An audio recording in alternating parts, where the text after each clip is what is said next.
ಈ ಈ ನಮ್ಮ ಸ್ವಪ್ನ ಮಂಟಪ ಚಿತ್ರ ಇದೇ ತಿಂಗಳು 25ನೇ ತಾರೀಕು ರಾಜ್ಯದ ವಿವಿಧ ಚಿತ್ರಮಂದಿರಗಳಲ್ಲಿ ಬಿಡುಗಡೆ ಆಗ್ತಾ ಇದೆ. ಆ ಹಿನ್ನೆಲೆಯಲ್ಲಿ ಈ ಮಾಧ್ಯಮಗೋಷ್ಠಿಯನ್ನ ನಾವು ಕರೆದಿದ್ದೇವೆ.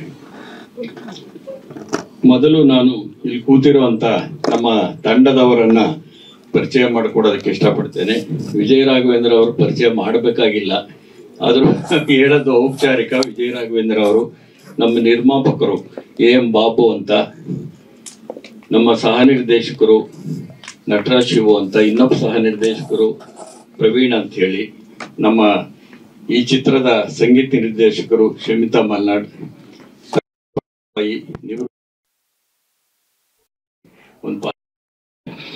ಶಿವಲಿಂಗ್ ಪ್ರಸಾದ್ ನಟರು, ನಾಗರಾಜ್ ಆದವಾನಿ ನಮ್ಮ ಸಿನಿಮಾದ ಛಾಯಾಗ್ರಾಹಕರು, ಹೊಸಮನೆ ಮೂರ್ತಿ ಕಲಾ ನಿರ್ದೇಶಕರು, ಗೋಪಾಲ್ ಕೃಷ್ಣ ಸಹಾಯಕ ನಿರ್ದೇಶಕರು. ಸ್ನೇಹಿತರೆ, ಈ ಸ್ವಪ್ನ ಮಂಟಪ ಅನ್ನೋ ಸಿನಿಮಾ ಈ ಸುಮಾರು 25 ವರ್ಷಗಳ ಹಿಂದೆ ನಾನು ಬರೆದಂತಹ ಒಂದು ಕಾದಂಬರಿಯನ್ನ ಆಧರಿಸಿದ ಸಿನಿಮಾ. ಸ್ವಪ್ನ ಮಂಟಪ ಅನ್ನೋದು ಈ ಕಾದಂಬರಿಯಲ್ಲಿ ಸಿನಿಮಾದಲ್ಲಿ ಬರುವಂತ ಒಂದು ಚಾರಿತ್ರಿಕ ಸ್ಥಳ. ಈ ಸಿನಿಮಾದ ಒಟ್ಟು ಆಶಯ ಏನು ಅಂತ ಅಂದ್ರೆ, ನಮ್ಮ ಪಾರಂಪರಿಕ ಸ್ಥಳಗಳನ್ನ ನಾವು ರಕ್ಷಣೆ ಮಾಡಬೇಕು ಅನ್ನೋದು ಈ ಸಿನಿಮಾದ ಬಹಳ ಮುಖ್ಯವಾದಂತಹ ಆಶಯ.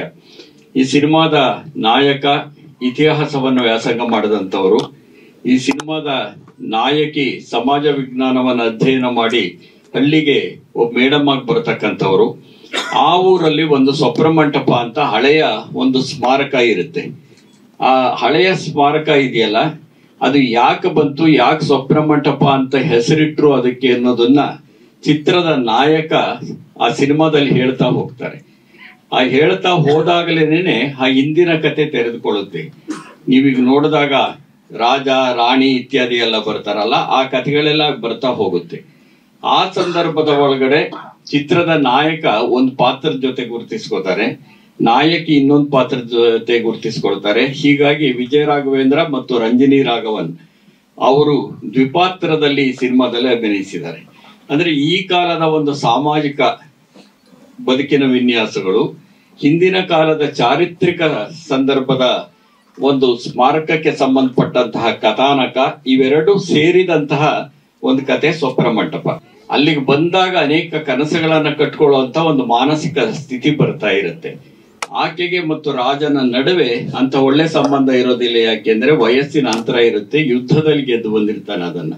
ಹಾಗಾಗಿ ಈ ಸ್ವಪ್ನ ಮಂಟಪ ಇದೆಯಲ್ಲ, ಇದನ್ನ ನಾಶ ಮಾಡಿ ಅದನ್ನ ಒಂದು ಕಂಪನಿ ಕೊಡ್ಬೇಕು ಇಡೀ ಜಾಗವನ್ನ ಅಂತ ಕೆಲವರು ಹುನ್ನಾರ ಮಾಡ್ತಾರೆ.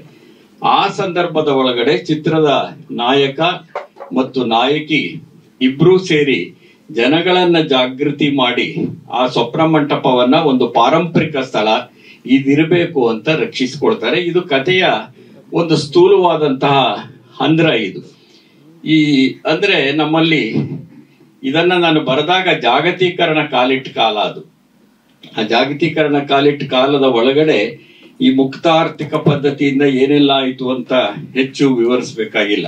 ಆಗ ಕಂಪನಿಗಳು ಬಂದವು, ಅವು ಬರಬಾರದು, ಬರಬೇಕು ಇತ್ಯಾದಿ ಚರ್ಚೆ ಇಲ್ಲಿ ಬೇಡ. ಆದರೆ ನಮ್ಮ ಚಾರಿತ್ರಿಕ ಪ್ರಜ್ಞೆ ಇದೆಯಲ್ಲ, ಅದನ್ನ ನಾವು ಉಳಿಸ್ಕೊಳ್ಬೇಕು, ಪಾರಂಪರಿಕ ಸ್ಥಳಗಳನ್ನ ಉಳಿಸ್ಕೊಳ್ಬೇಕು ಅನ್ನುವಂತ ಆಶಯವನ್ನು ಇಟ್ಕೊಂಡಿರೋ ಇದರಲ್ಲಿ ಇನ್ನೊಂದು ಪ್ರಜ್ಞೆ ಇದೆ, ಅದು ಮಹಿಳಾ ಪ್ರಜ್ಞೆ. ಅದು ಈ ಚಿತ್ರದ ನಾಯಕಿಯ ಮುಖಾಂತರ ಮತ್ತು ಹಿಂದಿನ ಕಥಾನಕದಲ್ಲಿ ಬರುವಂತಹ ಎರಡನೇ ಹೆಂಡತಿ, ರಾಜನ ಹೆಂಡತಿ, ಎರಡನೇ ಹೆಂಡತಿ ಮುಖಾಂತರ ಬರುತ್ತೆ.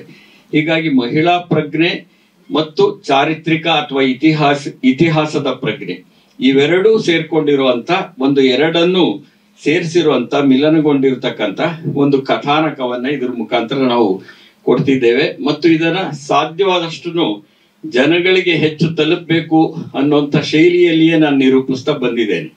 ನಾನು ಕಲಾತ್ಮಕ ಚಿತ್ರಗಳ ಹೆಸರನ್ನು ಹೇಳ್ಕೊಂಡು ಬಂದಾಗಲೂ ಸಹ ನನ್ನ ಮೊದಲ ಚಿತ್ರದಿಂದಲೂ ನಾನು ಹಾಡುಗಳನ್ನ ಬಳಸಿದ್ದೇನೆ. ವಿಶೇಷವಾಗಿ ನನ್ನ ಎಲ್ಲ ಚಿತ್ರಗಳಲ್ಲೂ ಮುಖ್ಯವಾಹಿನಿಯ ಅನೇಕ ಕಲಾವಿದರು ವಿಜಯ ರಾಘವೇಂದ್ರ ಅವರೆಗೆ ಶಿವರಾಜ್ ಕುಮಾರ್ ಇಂದ ಹಿಡಿದು ಭಾಗವಹಿಸಿದ್ದಾರೆ.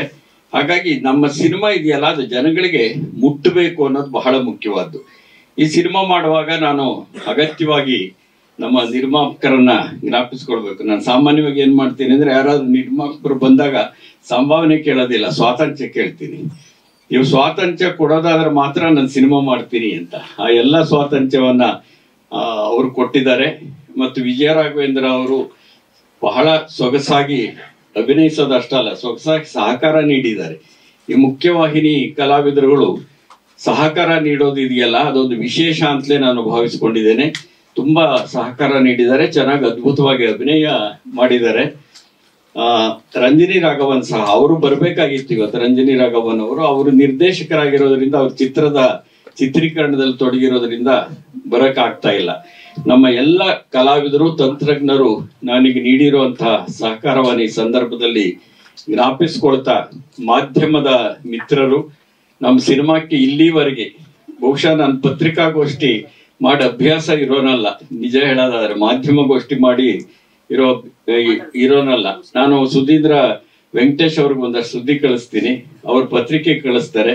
ಪತ್ರಿಕೆಗಳಲ್ಲಿ, ದೃಶ್ಯ ಮಾಧ್ಯಮದಲ್ಲಿ ಸಾಕಷ್ಟು ಪ್ರಚಾರವನ್ನ ಕೊಡ್ತಾ ಬಂದಿದ್ದಾರೆ. ನನ್ನನ್ನು ಒಂದು ನಿರ್ದೇಶಕ ಅಂತ ಸ್ಥಿರಗೊಳಿಸುವಂತಹ ಪ್ರೋತ್ಸಾಹವನ್ನು ಕೊಟ್ಟಿರೋ ನಿಮ್ಗೆಲ್ಲ ನನ್ನ ಕೃತಜ್ಞತೆಗಳನ್ನ ಮೊದಲು ಅರ್ಪಿಸ್ತಾ, ಒಂದು ಎರಡು ವಿಷಯ ಸಿನಿಮಾ ದಾಟಿ ಅಥವಾ ಸಿನಿಮಾಗೆ ಸಂಬಂಧಪಟ್ಟಂತೆ ಹೇಳಬೇಕು ಅಂತ ಅನ್ಸುತ್ತೆ ಈ ಸಂದರ್ಭದಲ್ಲಿ. ಈ ನಮ್ಮಂತವರ ಸಿನಿಮಾ ಇದೆಯಲ್ಲ, ಇಂಥವು ಜನಗಳಿಗೆ ತಲುಪಿಸೋದಿದೆಯಲ್ಲ, ಅದು ಕಷ್ಟದ ಕೆಲಸ, ಬಹಳ ಹಿಂದಿನಿಂದ ಕಷ್ಟದ ಕೆಲಸ. ಹೌದು, ಆ ಕಷ್ಟದ ಕೆಲಸ ಯಾಕೆ ಆಗ್ತಾ ಇದೆ? ಈಗ ಮಲ್ಟಿಪ್ಲೆಕ್ಸ್ಗಳಲ್ಲಿ ನಾವು ಇದನ್ನು ಬಿಡುಗಡೆ ಮಾಡ್ತೀವಿ ಅಂದ್ರೆ ಕನ್ನಡ ಚಿತ್ರಗಳಿಗೆ ಸೂಕ್ತ ಸಮಯನೇ ಸಿಗೋದಿಲ್ಲ ಅಂತ ಸಂದರ್ಭದಲ್ಲಿದ್ದೇವೆ.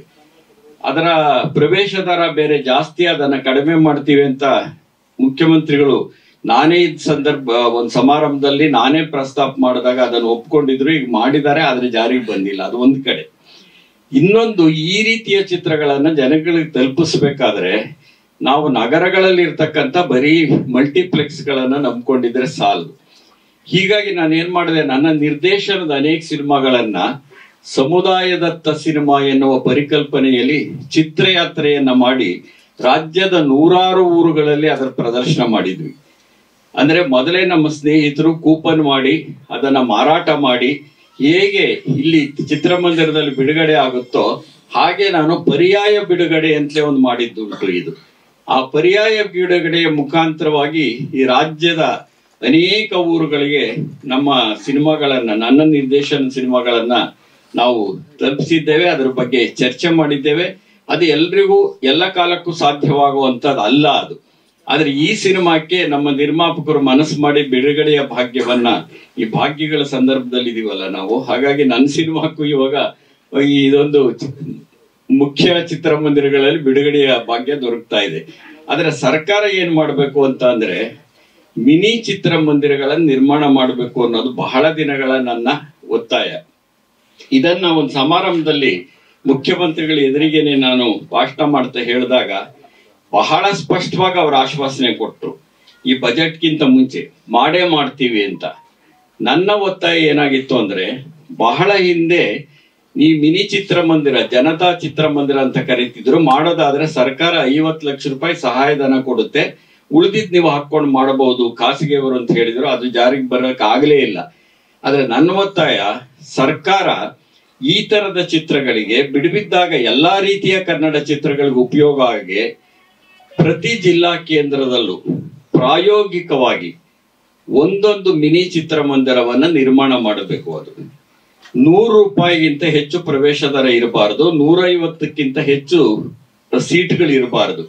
ಅಂತ ಮಿನಿ ಚಿತ್ರಮಂದಿರವನ್ನ ನಿರ್ಮಾಣ ಮಾಡೋದಕ್ಕೆ ನಿವೇಶನಕ್ಕೂ ಹುಡುಕಬೇಕಾಗಿಲ್ಲ. ಯಾಕೆ ಅಂದ್ರೆ ಸರ್ಕಾರವೇ ನಿರ್ಮಾಣ ಮಾಡಿರುವಂತಹ ರಂಗಮಂದಿರಗಳು ಏನಿವೆ ಬಹಳ ದೊಡ್ಡ ಆವರಣವನ್ನು ಹೊಂದಿವೆ, ಅಲ್ಲಿ ಅದನ್ನು ಮಾಡೋಕ್ ಸಾಧ್ಯ.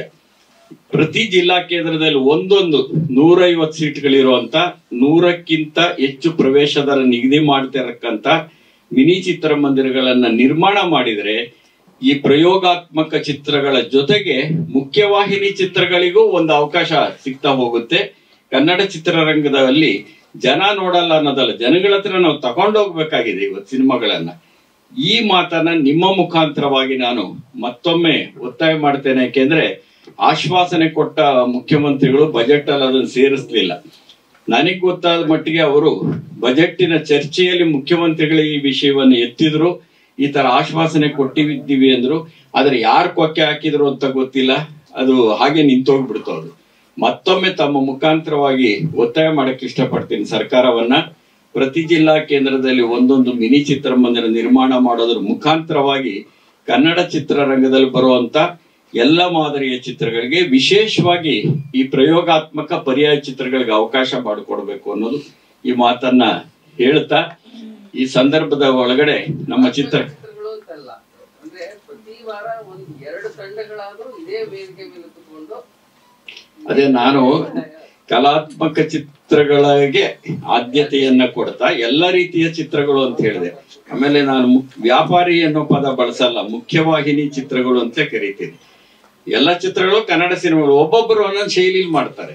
ಕಲಾತ್ಮಕ ಚಿತ್ರ ಮಾಡ್ತಿದೀವಿ ಅಂತ ಹೇಳಿ ನಾವು ಮುಖ್ಯವಾಹಿನಿ ಚಿತ್ರಗಳಿಗೆ ವಿರೋಧ ಮಾಡಬೇಕಾಗಿಲ್ಲ. ಮುಖ್ಯವಾಹಿನಿ ಚಿತ್ರಗಳು ಒಂದು ಉದ್ಯಮಕ್ಕೆ ಅನುಕೂಲ ಮಾಡಿಕೊಡುತ್ತವೆ. ಎಲ್ಲೆಲ್ಲಿ ಬಂಡವಾಳ ತೊಡಗುತ್ತೋ ಅದೆಲ್ಲವನ್ನೂ ಉದ್ಯಮವೇನೇನೆ. ನಿಮ್ಗೂ ಗೊತ್ತು, ನಾನು 30 ವರ್ಷದಿಂದ ಸಿನಿಮಾ ಅನ್ನೋದೊಂದು ಕಲೋದ್ಯಮ ಅಂತ ಲೇಖನ ಬರೆದಿದ್ದೆ. ಕೇವಲ ಕಲೆಯೂ ಅಲ್ಲ, ಕೇವಲ ಉದ್ಯಮವೂ ಅಲ್ಲ, ಕಲೋದ್ಯಮ. ಬಂಡವಾಳ ತೊಡಗಿದ ಕಡೆ ಇಲ್ಲಿ ಚಿಕ್ಕ ಬಂಡವಾಳ ತೊಡಗಿಸ್ತೀವಿ, ಅಲ್ಲಿ ದೊಡ್ಡ ಬಂಡವಾಳ ತೊಡಗಿಸ್ತಾರೆ. ಅವ್ರಿಗೆ ಅನುಕೂಲ ಮಾಡಿಕೊಡ್ಬೇಕಾದ್ರೆ ಎಲ್ಲ ರೀತಿಯ ಚಿತ್ರಗಳನ್ನು ಹಾಕಬೇಕು ಅವರು ಅನ್ನೋದೇ ನನ್ನ ಅಪೇಕ್ಷೆ. ಅದು ಸೊ ಇಷ್ಟನ್ನ ಹೇಳ್ತಾ ನಮ್ಮ ಚಿತ್ರ ಬಿಡುಗಡೆ ಆಗ್ತಿದೆ. ನಿಮ್ಮೆಲ್ಲರ ಪ್ರೋತ್ಸಾಹವನ್ನ ನಾನು ಬಯಸ್ತೇನೆ. ಈಗ ಮತ್ತೆ ಒಬ್ಬೊಬ್ರು ಬಹಳ ಸಂಕ್ಷಿಪ್ತವಾಗಿ ತಮ್ಮ ವಿಚಾರಗಳನ್ನ ಹಂಚ್ಕೊಳ್ಳಿ. ಕೊನೆಯಲ್ಲಿ ವಿಜಯ ರಾಘವೇಂದ್ರ ಅವರ ಸ್ಟಾರ್ ಆದ್ರಿಂದ ಕೊನೆಯಲ್ಲಿ ಇಟ್ಕೊಳ್ಳೋಣ ಅಂತ. ವಿದ್ಯಾರ್ಥಿಗಳಿಗೆ ಒಂದು ಸ್ಟಾರ್ಗಳು, ಮೇಷ್ಟ್ರುಗಳಲ್ಲ. ಸೊ ಹಾಗಾಗಿ ಈಗ ನಾನು ಈ ಮೈಕನ್ನ ನಮ್ಮ ನಿರ್ಮಾಪಕರ ಕೈ ಕೊಡ್ತೇನೆ. ಎಲ್ರಿಗೂ